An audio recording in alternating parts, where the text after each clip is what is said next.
중국의 고구려사 왜곡 문제가 우리 사회에 알려진 지 1년여. 그러나 북한의 고구려 벽화 고분군은 아쉽게도 지정되지 못했습니다. 고구려사를 둘러싼 논란은 끊임없이 지속되면서 한중 간의 갈등 요인이 되어왔다.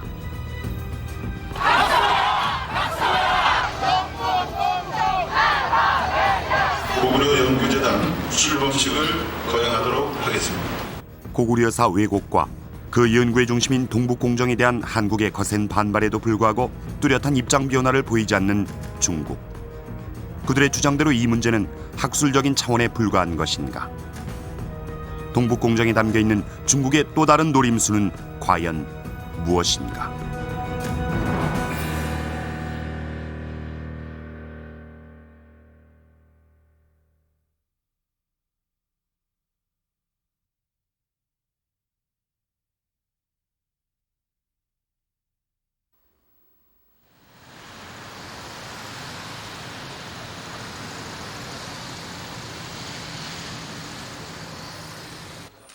지난 8월 중국 외교부의 우다웨이 부부장이 갑작스레 한국을 방문했다.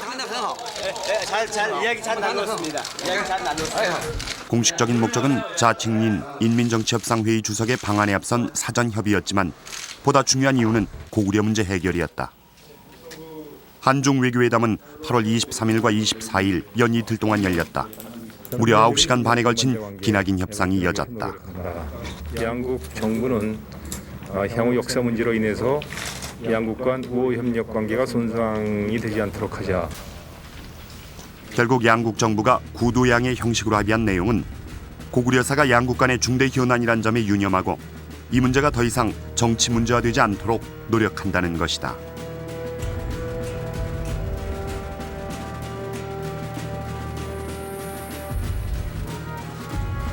지난해 이미 고구려사 왜곡 문제로 한 차례 홍역을 치렀던 한국과 중국. 외교부 홈페이지에 고구려사 삭제 사실로 또다시 불붙었던 양국 간의 역사 논쟁은 일단 이렇게 봉합됐다. 그러나 이에 대한 평가는 그리 긍정적이지 않다. 내용을 살펴보면 하나도 새로운 것이 없다는 얘기입니다. 거기서 하나 지금 우리가 좀 관심을 볼 수 있었던 것은 교과서를 왜곡하지 않겠다는 내용 하나입니다. 그런데 교과서를 왜곡하지 않으면 우리는 매우 승리한 것처럼 생각해서는 안 된다는 얘기입니다. 중국 정부에서 정부 차원에서 고구려사를 왜곡하지 않겠다라고 말을 했는데 그렇다고 하더라도 민간 단체에서 하는 것 또는 뭐 지방 정부에서 하는 것까지 막을 수는 없을 겁니다. 또 실제로 그 합의 이후에도 지속적으로 그런 왜곡 사태는 벌어졌습니다. 단순하게 외교부 부부장의 말을 우리가 믿고 한중 간의 역사 전쟁이 마치 평화적으로 끝났다라고 보는 것은 우리만의 착각이겠죠. 실제로 고구려사에 대한 중국 내부의 시각은 구도양의 합의 이전과 크게 달라진 것이 없는 상황이다. 지난달 말 중국 북경에선 중국의 역사문화유산들을 소개하는 전시회가 열렸다. 그런데 전시장 한켠을 차지하고 있는 것은 다름 아닌 고구려 역사 유적에 관한 사진과 설명문이다.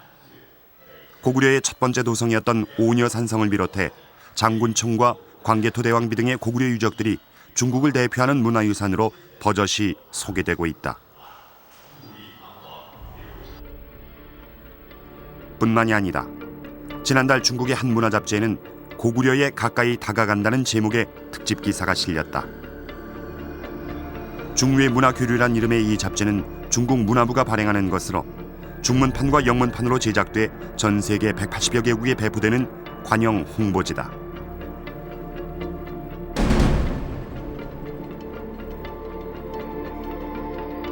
그런데 여기 실린 기사 역시 이제까지 중국에서 진행되어 온 고구려사 왜곡의 내용과 크게 다르지 않다. 고구려는 중국 고대 동북지방에 존재했던 소수 민족 정권 가운데 하나란 것이다.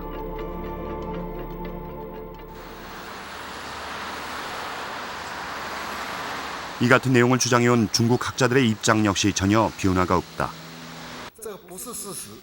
지난달 16일 서울에서 열린 고구려 관련 국제학술회의에서도 중국 학자들은 고구려가 중국사란 주장으로 일관했다.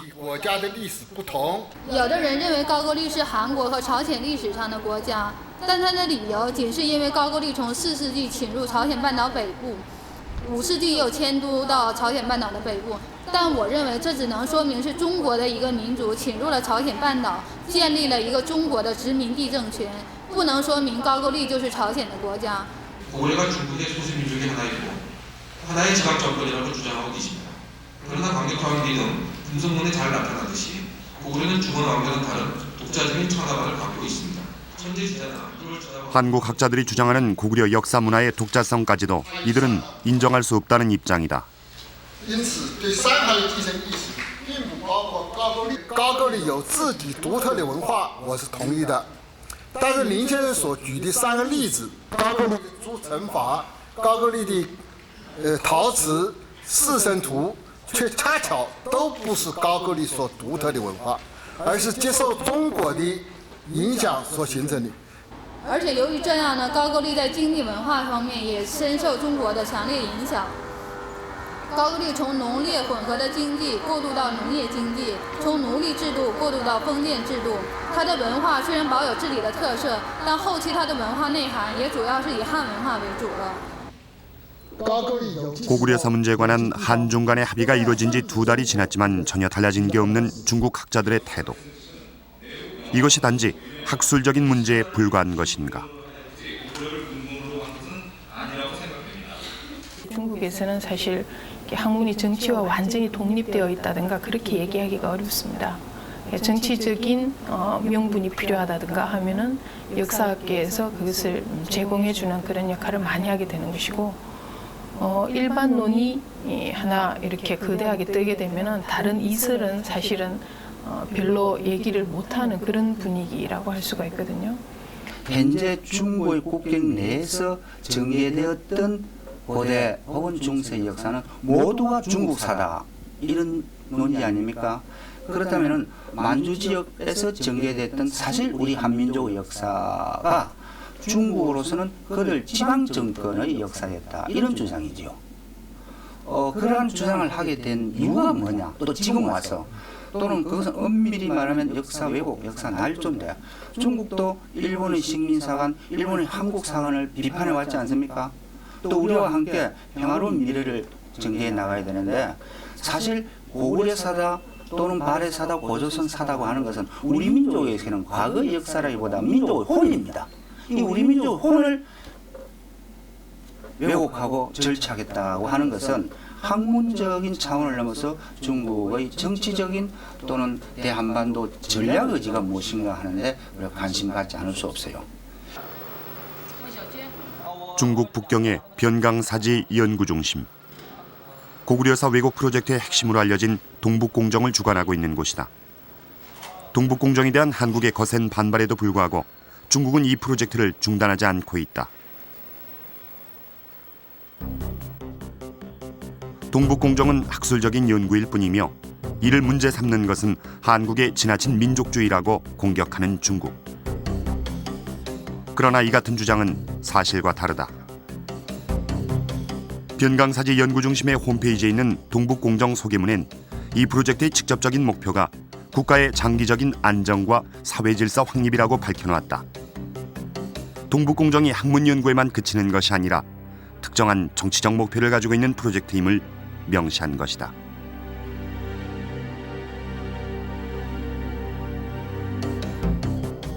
동북공정의 조직도에서도 정치적인 색깔은 분명하게 드러난다. 중국 공산당의 최고 권력 사회에 있는 정치국 위원과 재정부 부장이 동북공정의 고문을 맡고 있다. 또 사회과학원의 부원장, 흥룡강성 부서기 등 중국 정부의 주요 인물들이 조직의 요소에 포진해 있다. 동북공정의 이제 최고 지도기구 표를 보면 고문으로는 돼 있는 사람이 중국 사회과학원 원장입니다. 근데 중국 사회과학원 원장은 중국 정치국의 위원, 정치국 국원이에요. 정치국 국원은 9명밖에 되지 않습니다. 엄청난 권력 서열에 있는 사람입니다. 그 사람이 최고 고문으로 있어요. 또 한 명은 그 중국의 재정부 부장인데 그 사람은 우리말로 하면 재경부 부총리에 해당하는 그런 사람이 지금 고문으로 있습니다. 중국의 돈줄을 쥐고 있는 사람이 지금 동북공정의 지도기구 고문을 맡고 있다는 사실은, 그리고 더군다나 정치국 국원이 지금 총괄하고 있다는 얘기는 이 동북공정을 중국에서 얼마나 중시하고 있는가라는 것이 여실히 드러나고 있고요. 그렇다면 동북공정의 연구 내용은 대체 무엇인가? 변강사지 연구중심의 홈페이지에는 2002년부터 3차에 걸쳐 선정된 연구 과제들이 소개돼 있다. 그런데 여기 나와 있는 58개의 과제 가운데 절반에 가까운 26개가 바로 중국 동북의 변경과 영토 문제에 관한 것이다. 영토라든가 전쟁의 문제, 또 명나라와 조선 혹은 청나라와 조선의 관계 속에서의 어떤 국경 문제라든가 국경에 관련된 각종 조약 문제, 이제 근대식의 이제 간도 문제, 그리고 이제 현대에 들어와서는 이제 이 조선인의 이민 문제라든가 조선족의 정체성 문제, 또 향후 한반도 정세 변화가 동북 사회 안정에 미칠 어떤 영향이라든가 그에 따른 국제 환경의 변화, 그에 대한 중국의 어떤 대비책, 이런 것에까지도 망라되어 있습니다. 그렇다고 한다면 이 동북공정은 그야말로 고대사를 위한 프로젝트라기보다는 고대부터 현재 그리고 미래까지를 다루는 그야말로 포괄적인 프로젝트로서 한마디로 말씀을 드린다면 동북공정은 중국의 만주 전략인 동시에 동북아 전략이라고도 말씀을 드릴 수가 있습니다. 동북공정이 주요 연구 대상으로 삼고 있는 동북 지역은 중국의 최동북쪽에 위치한 윤영성과 길림성, 흑룡강성의 세 지역을 가리킨다. 총 면적이 78.9만 평방킬로미터로 남한의 3배가 넘는 동북 삼성엔 우리가 흔히 간도라고 부르는 지역이 대부분 포함되는데, 이 지역은 오래전부터 한중 간의 영토 분쟁을 일으켜왔다. 숙종 38년인 1712년 실록엔 중국의 사신이 국경 문제로 방문했다는 기록이 나온다. 당시 양국인 모두의 출입이 금지돼 있던 간도 지역이 영토 분쟁의 대상으로 등장한 것이다. 그리고 같은 해 백두산 정계비가 세워졌다. 양국 간 국경협정의 출발점으로 평가받고 있는 백두산 정계비. 그 내용은 서쪽으로 압록강, 동쪽으로는 토문강을 경계로 삼는다는 것인데, 이후로 문제가 된 것이 동쪽 경계선인 토문강의 위치다. 토문강을 동쪽 경계로 할 경우 간도 지역 대부분이 조선 영토에 포함된다. 그러나 중국에선 두만강과 토문강이란 지명이 혼재돼 사용되고 있고, 이를 근거로 중국은 두만강이 경계라고 주장했다. 조선과 청은 1885년과 87년 두 차례에 걸쳐 국경회담을 가졌지만 끝내 합의에 이르지 못했다. 이후로도 오랫동안 조선과 청의 분쟁 지역으로 남아있던 간도. 그런데 1909년 당시 한반도를 강점하고 있던 일본이 청과의 협약을 체결한다. 간도를 청에 넘기고 만주의 철도 보살권과 탄광 채굴권을 얻는다는 내용이었다.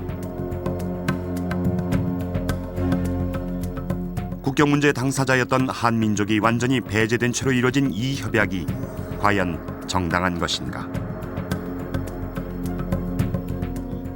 지난 22일 국정감사장에서 반기문 외교통상부 장관은 간도 협약이 무효란 입장을 밝혔다.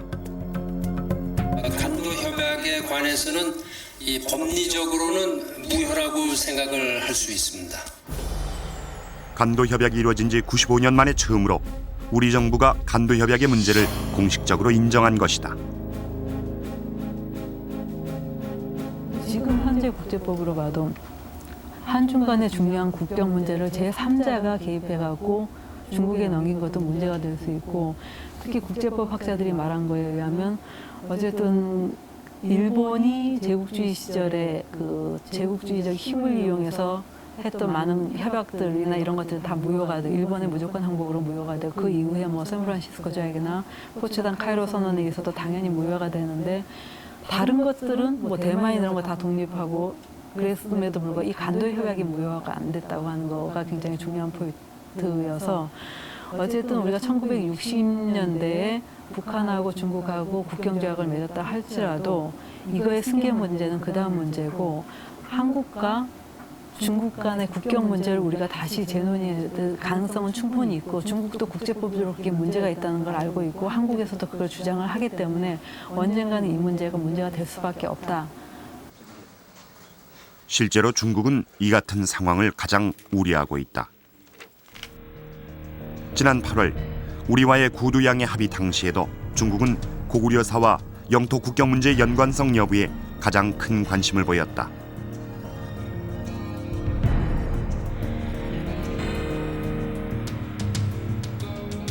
한중 간의 외교회담이 진행 중이던 8월 23일자 타임지에도 같은 내용의 기사가 실렸다. 중국은 한국이 통일된 후 옛 고구려 땅의 일부를 한국 영토라고 주장할 가능성에 대해 걱정하고 있다는 것이다. I think that the Chinese actions are very much defensive. I know it's not interpreted this way in South Korea, but I really believe that the Chinese position is a defensive one.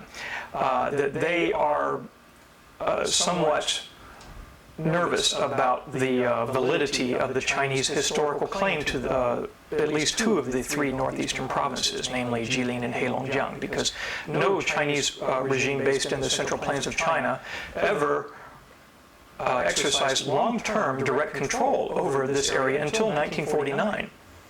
Probably in Europe too, but certainly among Chinese. It's not considered to be a really justifiable claim to territory unless you can back it up with some historical pedigree. And that, I think, is what the Chinese fear, that they can't do this. So this is one thing, that there is this anxiety concerning the integrity of the territory and the stability of the borders in the northeast. 중국이 동북 지역에 대해 가지고 있는 불안감의 또 다른 요인은 길림성 동부에 위치해 있는 연변 조선족 자치주다.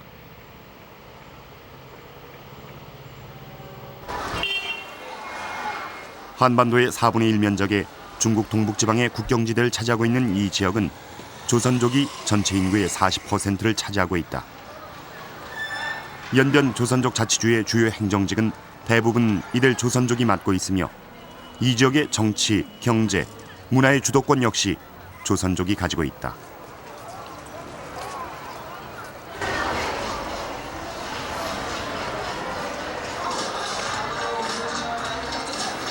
중국어와 함께 조선어를 공용어로 사용하고 있는 연변 조선족 자치주에서는 한국의 대중문화도 어렵지 않게 접할 수 있다.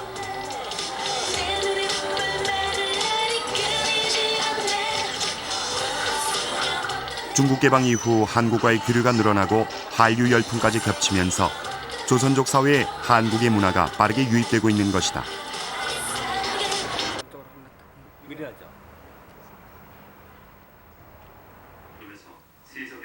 연변에 살고 있는 대부분의 조선족 가정엔 한국 TV를 수신할 수 있는 위성 안테나가 달려 있다.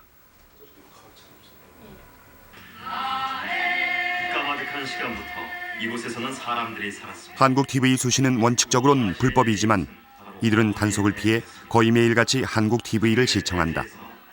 드라마와 뉴스 등 대부분의 프로그램이 한국과 동시에 방송된다. 한국 TV를 보는 가족이 많이 있습니까? 예, 상당히 많습니다. 그리고 뭐 지금 현재 뭐 단속할 때는 안 보지만은 그래도 많은 가정에서 기본상에서 거의 다 보고 있다고 봐야죠. 지금 한국에서 어떤 일이 일어나는지 뭐 금방 알죠. 그냥 바로바로 알죠.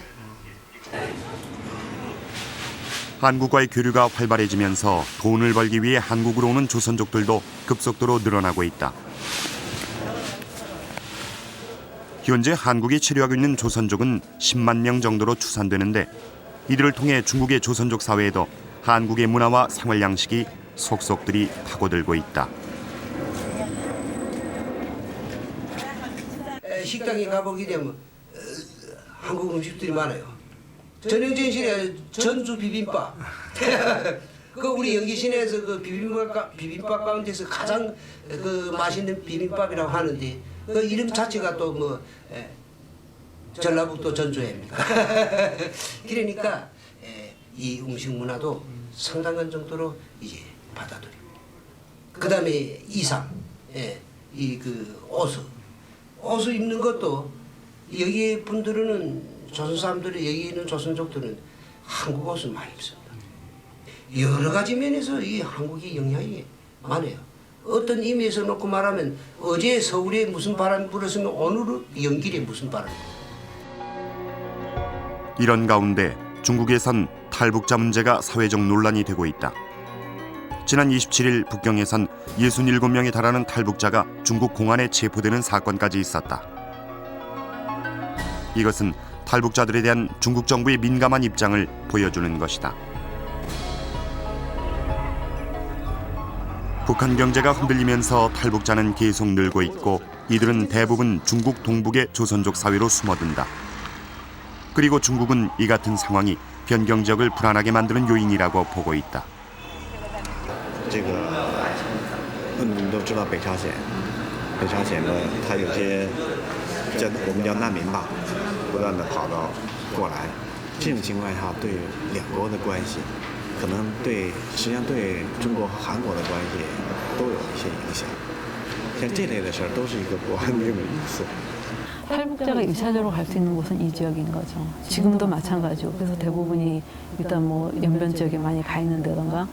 근데 미국에서도 이미 탈북자 문제가 인권 문제를 생각해서 지원하겠다고 결정을 한 상태. 이렇게 되다 보면 이 변경 지역, 동북이라는 변경 지역이 단순히 무슨 북한과 중국과의 문제만도 아니고 한국과 중국과의 문제만도 아니고 미국까지 관여되고 세계가 관여해서 인권 문제로도 관여할 수 있는 이런 지역이 되기 때문에 이게 그냥 단순히 영토 문제만도 아니고 국경 문제만도 아니고 국제 문제가 될 수 있는 가능성이 충분히 갖고 있는, 이러다 보니까 이것이 따로 어떤 동북 문제로서 독립된다는 것뿐만 아니라 변경 안정 자체의 문제가 되는 거죠.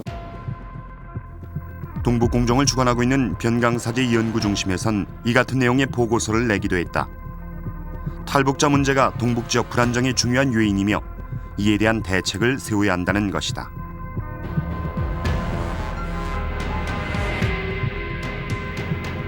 특히 중국이 우려하는 것은 한반도의 통일 이후다.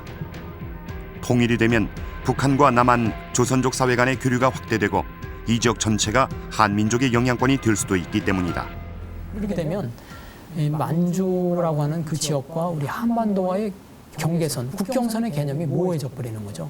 그러다면 북쪽에는 탈북자와 조선족이 어울리고요, 남쪽에는 북한 사람과 남한 사람이 어울리게 되고 또 이 불법 체류하고 있는 조선족이 어울리게 됩니다. 이렇게 되다 보면 한반도와 중국 동북지구가 그야말로 한민족의 어떤 그 벨트 지대화 될 가능성이 있다라고 하는 것이죠.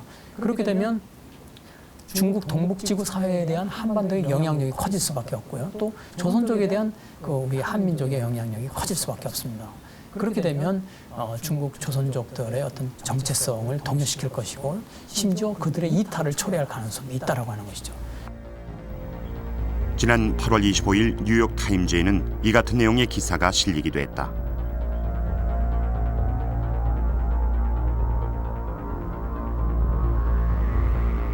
한반도가 통일될 경우 중국 동북 지역에 살고 있는 조선족들이 통일 한국을 지지하게 될 수도 있으며 중국은 바로 이 같은 상황을 두려워하고 있다는 것이다.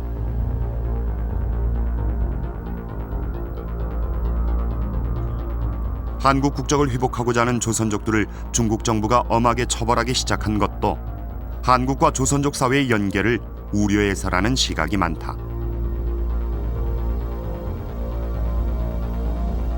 지난해부터 중국은 조선족들에게 이른바 삼관교육이라 불리는 사상교육도 시작했다. 삼관이란 역사관, 민족관, 조국관 세 가지를 가리키는 것으로 그 내용은 조선족들에게 중국인으로서의 정체성을 강조하는 것이다. 중국이 너희 조국이다. 이북이나 이남이 너희들 조국이 아니다. 법적으로 이렇게 규정되어 있는 걸 똑똑히 알아라. 이게 조국관 문제고, 민족관은 너네는 소수민족이다. 중국에 사는 중화민족 56개 가운데의 한 개 소수민족으로서의 사는 민족이다. 그 다음에 역사관은 너희들이 가지고 있는 역사는 소수민족, 변방에 사는 소수민족의 역사로서 중국 역사 가운데 하나의 역사다. 이런 걸 이제 정확히 수립해야 된다. 중국이 추진해온 역사 왜곡 작업도 조선족의 정체성 문제와 연관돼 있다. 고구려를 비롯한 동북 지역의 역사를 중국에 편입시킴으로써 한반도와 연결된 조선족의 역사적 뿌리를 부정하려는 것이다.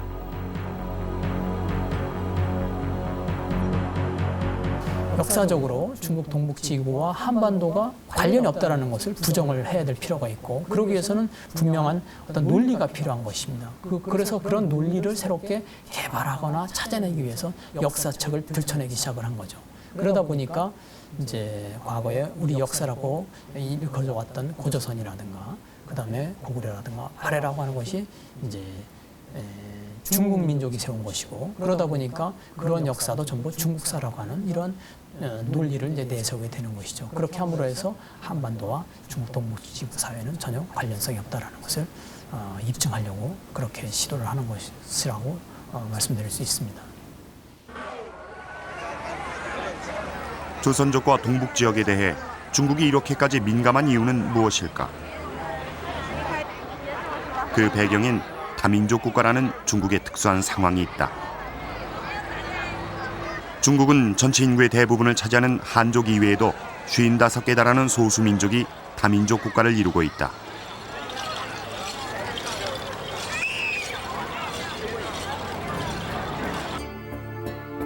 이들 소수민족들은 중국 전체 인구의 10분의 1에도 미치지 못하지만 이들의 거주 지역은 중국 영토의 절반을 넘는다. 때문에 이들의 융화와 단결이 국가 생존의 절대적인 문제다.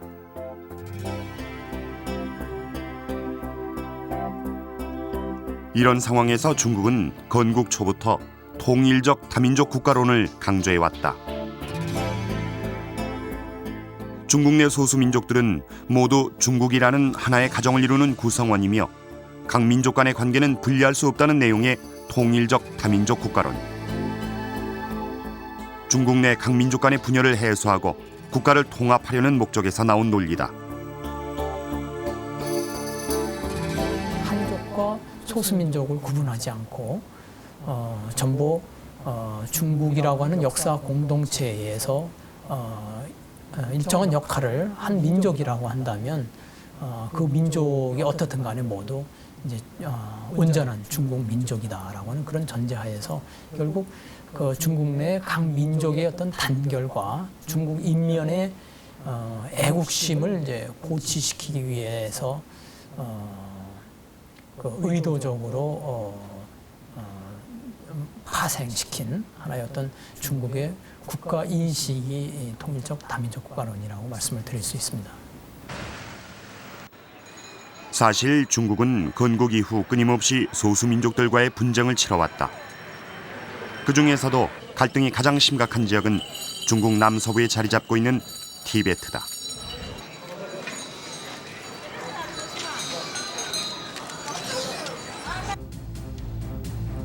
(1950년) 중국의 침공을 받은 티베트는 1959년 3월 수도 라사에서 대규모 반란을 일으켰다.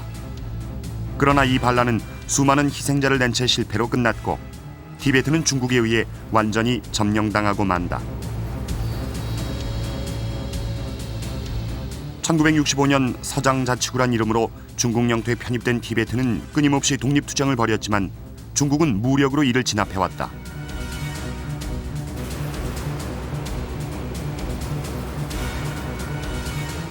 그리고 이 과정에서 수많은 티베트인들이 희생됐다.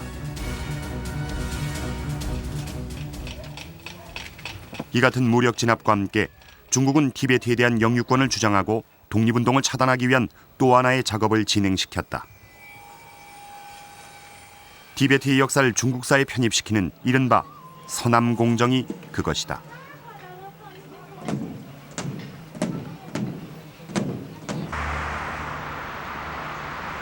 서남공정을 주관해온 것은 북경의 장학연구 중심으로 알려져 있다.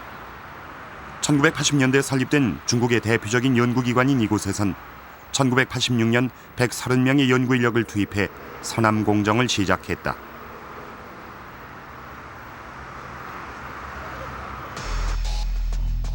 10년여에 걸쳐 이뤄진 서남 공정을 통해 중국은 7세기 이후 독자적인 국가와 문화를 유지해온 티베트의 역사를 철저하게 부정해왔다.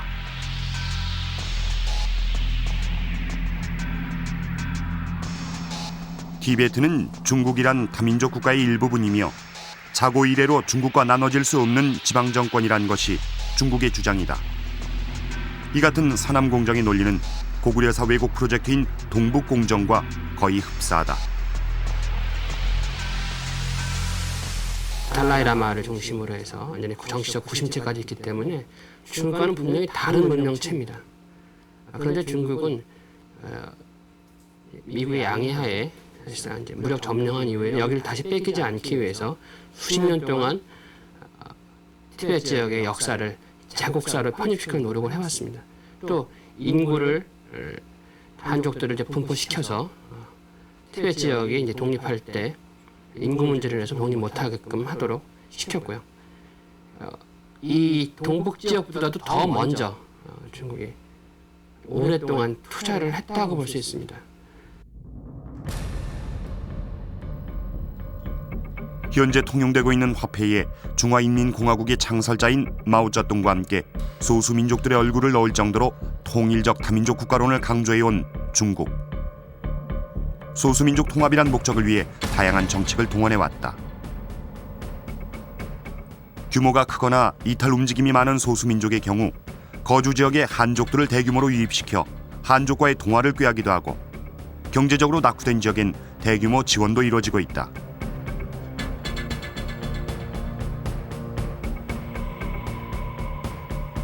특히 최근 들어 중국 정부가 가장 관심을 두고 있는 소수민족이 바로 동북 지역의 조선족이다.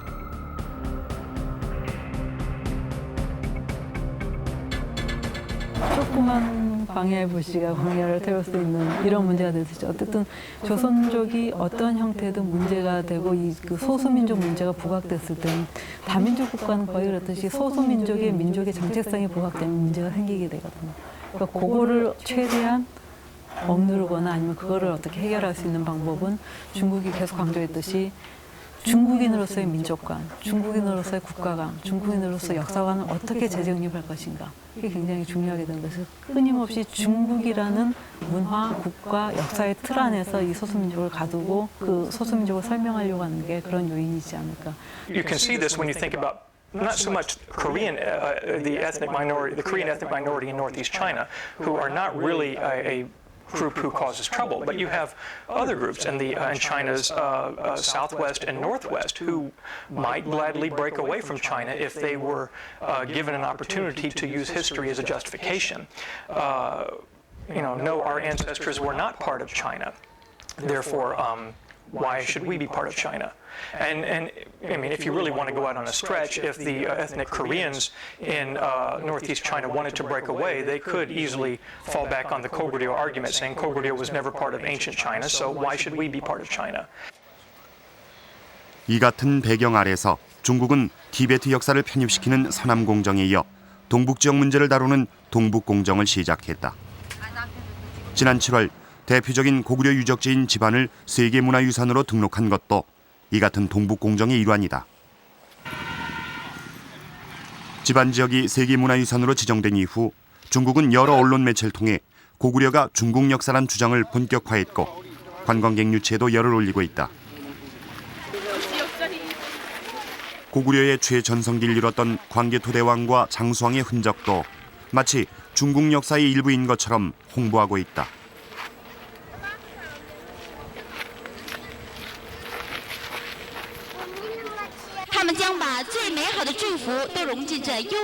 세계문화유산 등재가 확정될 무렵 고구려의 첫 수도인 환인에선 대규모의 축제까지 열렸다.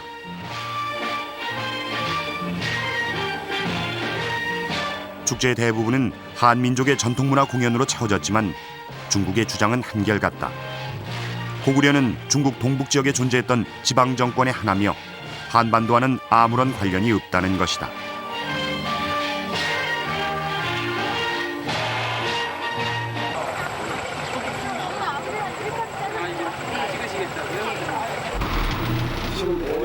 차가 이렇게 오고 많은 걸 처음 봤어요. 세계문화유산 등재 이후 집안과 환인은 엄청난 숫자의 관광객이 몰려들고 있다. 중국인은 물론 외국인 관광객들도 점점 늘어나는 추세다.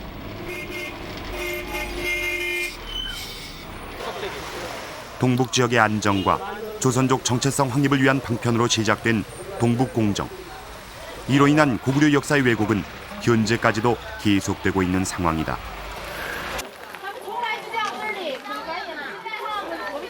옛날에는 무슨 공안이라든가 아니면 박물관 직원들이 사진 찍는다든가 또는 특히 비디오를 찍었을 때는 뭐 중국 돈을 5천 원 벌금을 물린다든가 정말 가면 공포 분위기였는데 지금 완전히 자유입니다.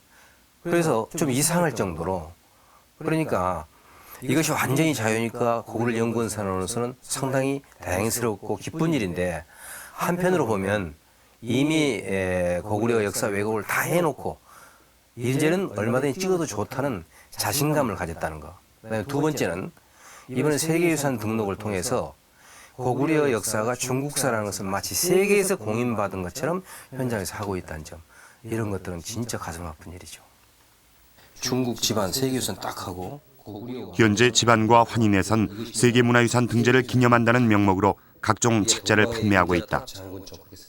고구려의 대표적인 유적인 장군총과 광개토대왕비 등 우리 역사의 소중한 유산들이 빠짐없이 소개되어 있는 책자들이다.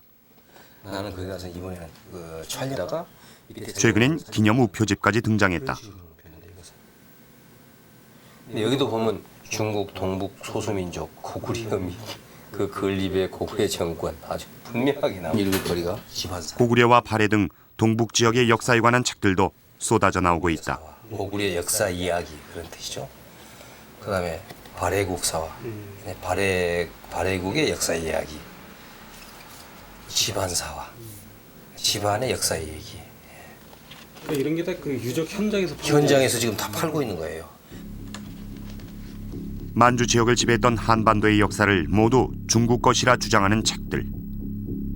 그런데 여기엔 중국 동북 지역뿐 아니라 한반도의 평양에 있는 고구려 유적들까지도 소개돼 있다. 이것은 무엇을 의미하는가? 고구려가 중국 역사라고 주장한 광명일보의 기사. 여기에는 한반도의 북부 지방까지도 중국에 지배받았다는 내용이 포함돼 있다. 중국이 동북 지역과 한반도 북부에 현도군과 낙랑군 등의 통치기구를 두었고 고구려의 수도는 이들 지역을 벗어나지 못했다는 것이다.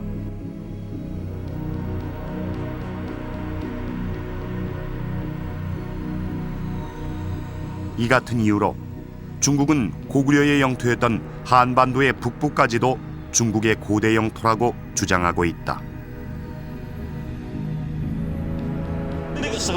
那个时候就是他迁都到平壤的时候，那个时候那块地方是古代中国的一部分，古代中国的一部分，因为它是中国的一个地方民族，就是地方政权，就是高句丽它的一部分，哎，就是在这之前呢，这个地方一直也进入过中国直接统治，你们都知道汉室郡、乐浪郡，对不对？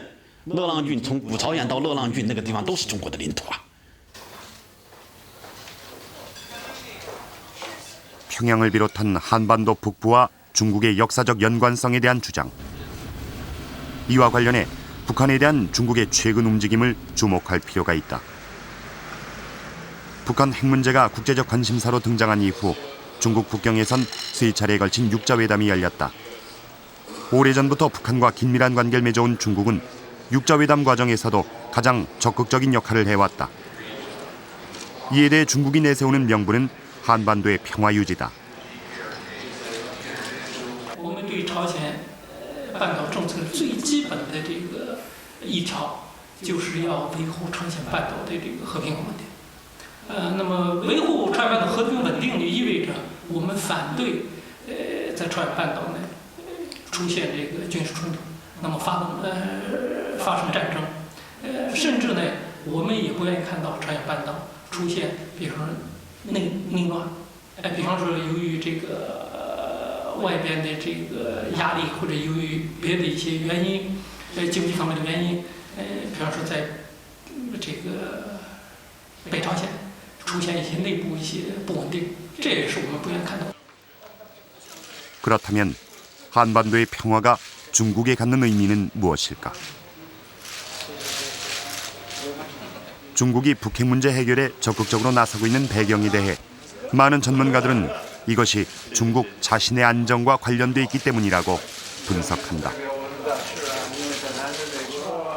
북한이 만약에 핵무기를 진짜로 개발을 해가지고 뭐 지금 사실 좀 가지고 있다고 우리가 많은 얘기가 나옵니다만 좀 더 많이 가지고 이걸 가지고 모험적인 행동을 했을 때는 미국을 비롯한 나라들이 개입을 해 들어올까 말이죠. 그렇게 되면 이제 한반도의 안정이 깨지고 약간의 혼란이 발생하는 것이죠. 이거는 중국으로서는 바라지 않는 거예요. 중국이 바라는 한반도의 안정. 그것은 현재와 같은 분단 상태가 지속되는 것이다. 특히 중국은 자신들과 국경을 인접하고 일종의 완충지대 역할을 하고 있는 북한에 어떤 변화가 생기는 것도 원치 않는다.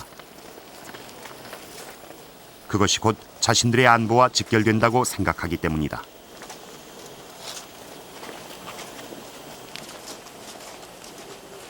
从现在来看，也是长远来看，朝鲜半岛的安全应该是对中国是最为重要的。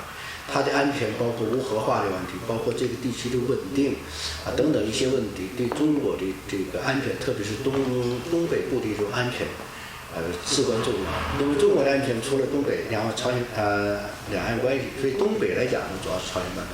朝鲜半岛这个地区的一种和平稳定以及它的发展，对于中国的安全应该是至关重要的。所以中国积极主张这个地区无核化，主张这个地区的这个稳定支持这个地方这种统一只有这样才能够保证中国市化建设，保证中国现代化的一种外部的一种环境的稳定。 만약에 그 통일 과정에서 미국이 주도권을 갖고 그래서 미국이 자의적으로 동북아의 질서를 재편할 경우에 예를 들어서 미군 기지가 압록강과 두만강 근처에 설치될 가능성이 있습니다. 남한에 의해서 통일이 이루어질 경우 그렇게 되면 중국 입장에서는 그야말로 코앞에 미군 기지가 있게 되는 것이고요. 이것은 군사 안보상으로도 상당히 위협적인 그런 사태라고 할 수가 있고요. 그래서 이 완충지대로서의 북한 정권이 갑자기 없어진다고 생각이 되면 이 중국으로서는 이 동아시아의 어떤 세력 진출의 어떤 발판을 또 상실하게 되는 것이고 상대적으로 동아시아 사회에서의 위상이 축소될 수밖에 없는 그런 상황이라고 말씀드릴 수가 있는 것이죠. 그렇다면 중국은 북한의 현 체제에 변화가 일어날 경우 어떻게 대응할 것인가? 미국의 학자 스티븐 모셔는 자신의 저서 헤게몬에서 중국이 북한에 대한 영향력을 유지하기 위해 새로운 정권 수립을 포함한 다양한 대비책을 마련했다고 주장한다.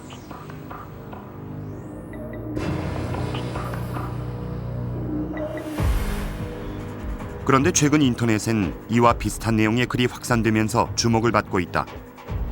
북경대에서 공부했던 한국 유학생이 썼다는 이 글엔 북한에 대한 중국의 계획이 구체적으로 묘사돼 있다.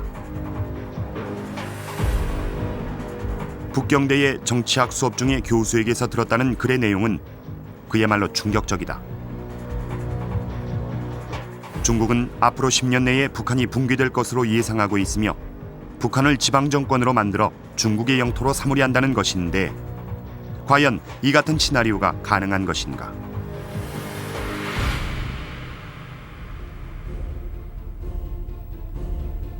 (1948년) 대한민국 건국과 함께 공포된 건국헌법.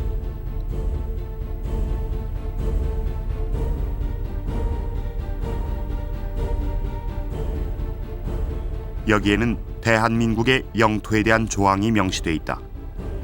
대한민국의 영토는 한반도와 그 부속 도서로 한다는 것이다.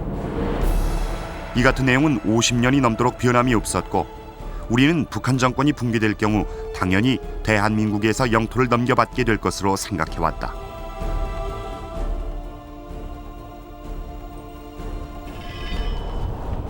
그러나 국제사회에서의 현실적인 상황은 한국의 입장과는 전혀 다르다. 유엔에서 결의한 문서들이 보관돼 있는 유엔 기록 보존소.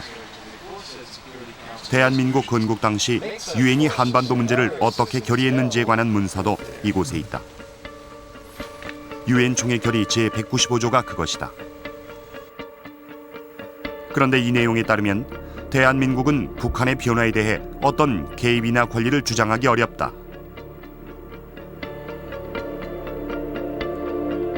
대한민국은 유엔 임시위원단의 활동이 가능했던 38선 이남에서만 합법적인 정부라고 명시돼 있기 때문이다.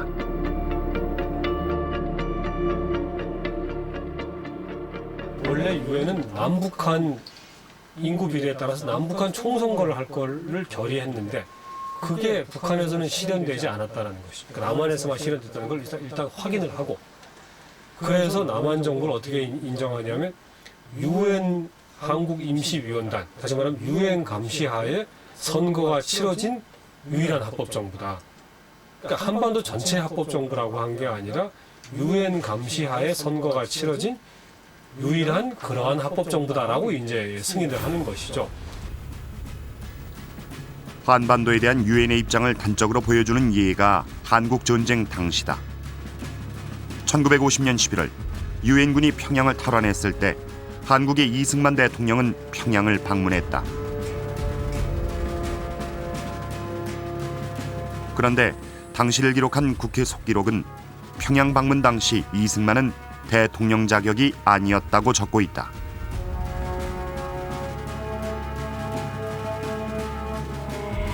유엔군은 38선 이북 지역을 대한민국의 영토로 인정하지 않은 것이다. 더구나 이후의 상황은 이 같은 국제사회의 인식을 더욱 굳혀놨다. 북한은 이미 100여 개 이상의 국가와 수교를 맺고 있고 1991년엔 남한과 동시에 유엔에 가입했다. 국제정치 무대에서 남한과 북한은 연관성이 없는 독자적인 나라로 인정되고 있는 것이다. 문제는 이제 이것이 어떻게 이제 앞으로 남북한 관계나 북한의 어떤 급변 사태, 북한이 붕괴되거나 이런 일이 있을 때 어떻게 영향을 줄 것인가 하는 점입니다. 만약에 우리처럼 국내법 논리로 헌법을 가지고 주장을 하게 되면 북한이 붕괴되는 사태가 벌어지면은 자동적으로 국내법, 그러니까 남한의 헌법이 북한으로 확장되는 걸로 되는 것이죠. 그럼 북한은 수복 지역이 되는 거예요. 그럼 우리가 가서 당연히 점령해야 된다. 이렇게 이제 주장할 수 있는 반면에 국제법적인 논리를 가지고 보면 북한은 엄연히 별개의 주권 국가였고, 따라서 북한이 만약에 급작스럽게 붕괴되는 사태가 벌어지더라도 저거는 남한이 우선권을 주장할 이유가 하나도 없지 않느냐. 그럴 때 가장 가능성이 높은 거는 미국이 중심이 되고 중국도 참여하고 뭐 이런 식의 어떤 국제적인 개입, 유엔을 통한 개입, 이런 게 아마 가장 가능성이 높지 않을까 하는 생각을 해보죠. 이 같은 상황이라면 현재 북한과 가장 밀접한 관계를 맺고 있는 중국이 유사시에 북한에 대한 영향력을 주장할 수 있는 가능성도 충분하다. 최근 중국이 북한과의 접경지대에 경찰 경비력 대신 군병력을 배치한 것은 바로 그러한 사실을 염두에 둔 조치란 시각도 많다. 경찰 병력으로서 충분히 어떤 그 탈북자라든지 국경선을 넘어오는 것은 충분히 방어할 수 있지 않겠느냐고 봐진다면은 꼭 이러한 보다 더 군병력으로서 전환시킨 데 대해서는 중국의 의도가 우리로서는 상당히 우려된다거나 중국이 좀 더 적극적인 관여와 개입, 한반도에 대한 관여와 개입의 의지를 나타내는 징표가 아닌가 이렇게 봐집니다. 또한 중국은 지난 6월 북한과 국경협력협정을 체결했다. 그 내용은 공개되지 않았지만 유사시 중국이 북한에 개입하는 근거로 사용될 수 있으리란 관측이 지배적이다. 중국은 북한의 변화가 김정일 위원장의 유고시거나 혹은 김정일 위원장의 통치 시기 내에서도 정치 변화가 있을 수 있다고 보는 것이에요. 이런 정치 변화는 대개 친중 행태로 나타나지 않을까 이렇게 보는 겁니다. 그런 점에서 거기에 대한 자기들은 원조의 명분으로, 지원의 명분으로 충분히 관여하고 개입할 수 있는 조건이 올 것이라고 보는 거죠. 이러한 맥락에서 현재 중국이 추진하고 있는 동북공정은 북한에 개입할 수 있는 역사적 근거가 될 수도 있다. 중국 동북 지역에서 시작된 고구려의 역사는 한반도의 북부로 이어졌고 북한은 이러한 고구려의 역사를 계승한 국가라고 말해왔다. 때문에 고구려가 중국의 역사라면 북한 역시도 중국의 영토란 주장이 가능해지는 것이다. 한국의 거센 반발에도 불구하고 동북공정을 지속적으로 추진해온 중국. 그 속내는 바로 여기에 있는 것이다. 중국은 북한의 체제 변화, 유사시에 대한 다양한 형태의 시나리오를 마련했고 거기에 대한 일정한 대비책을 다 강구한 것이 아닌가. 그것이 곧 우리에게 이 동북공정으로 나타나고, 동북공정은 과거 중국의 지방정권이라고 그들이 강조하는 고구려의 활동 영역이 대동강 또는 한강 이북까지 있지 않습니까? 그러한 것이 북한이라는 나라가 만약에 변화가 있을 때 그들은 그 역사적 영고권을 주장할 수 있는 그런 논리를 마련하고 있다고 봐져요. 한반도에 대한, 북한을 포함한 한반도에 대한 중국의 큰 정책의 일환으로 추진되고 있는 부분 작업이, 중요한 부분 작업이 동북공정이다. 이렇게 봐야 되겠죠.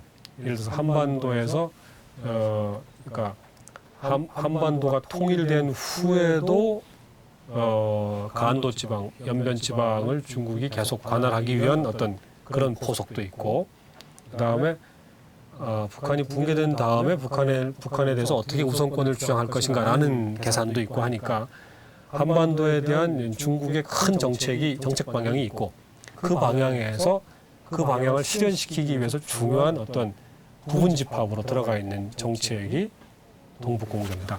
이렇게 아마 정리가 돼야지.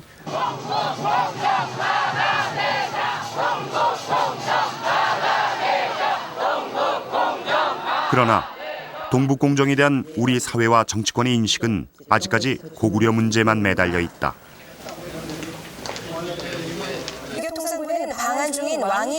동북공정의 목표와 거기 담겨있는 중국의 전략을 치밀하게 분석한 결과가 아니라 감정적인 대응과 일시적인 대책밖엔 내놓지 못하고 있는 것이다. 결과적으로 한국이 그 전략 부재라고 볼 수 있죠. 미래에 대한 전략 부재. 그러니까 우리가 앞으로 무엇을 해야 되고 현재 무엇을 하고 있고 앞으로 무엇을 할 것인가에 대한 그런 전략이 없기 때문에 어떠한 일이 있어도 순간적으로 대응하는 것 정도는 하겠지만 그 이상의 것들은 안 해간다는 거죠. 꼭 남이 먼저 시작해서 우리가 대응만 할 것이 아니라 우리 스스로가 앞으로 이 강대국 사회에서 이 한반도를 우리가 굳건하게 하기 위해서 또 우리 민족의 영화를 위해서 또 어떻게 할 것인가에는 전략이 좀 필요해서, 이 문제가 어차피 장기적으로 가야 될 것이니까 우리도 긴 호흡을 가지고 준비를 해야 된다는 것입니다. 지금 이런 일이 발생을 했다고 해서 아주 단발적인 그 정책을 내거나 흥분하거나 아니면 여론무마용 또는 띄우기용 정책만을 하고 넘어간다면 또다시 이 문제가 계속 일어나게 될 것이니까요. 그래서 중장기적인 대책을 일단 마련해서 길게 계속 간다. 우리에게 중국이라는 존재는 생존 문제와 연관해서 봤을 때 항상 눈을 뜨고 바라봐야 될 존재입니다. 중국이 동북공정을 연구한다면 우리도 그에 못지않게 중국을 연구해야 됩니다. 중국이 그 과거를 연구하는 것이, 과거 연구를 통해서 미래를 연구한다면 우리도 마찬가지로 미래를 위한 연구를 해야 된다고 봅니다. 중국이 추진하고 있는 동북공정은 한반도와 중국 간의 최대의 외교 쟁점이 되고 있다. 1992년 수교 이후 지속적으로 협력해온 한중 관계가 흔들리고 있는 것이다.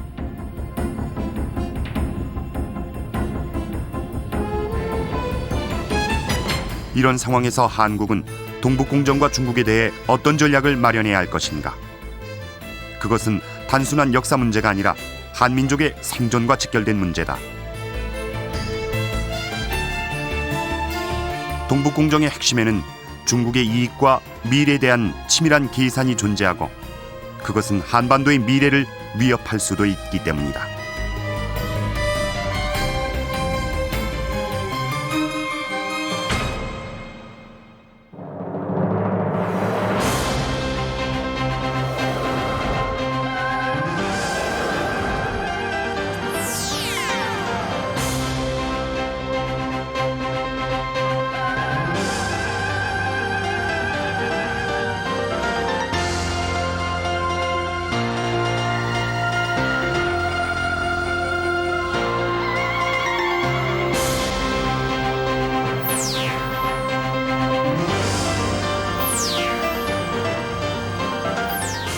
KBS 스페셜 11월 6일부터 매주 토요일과 일요일 밤 8시에 방송됩니다.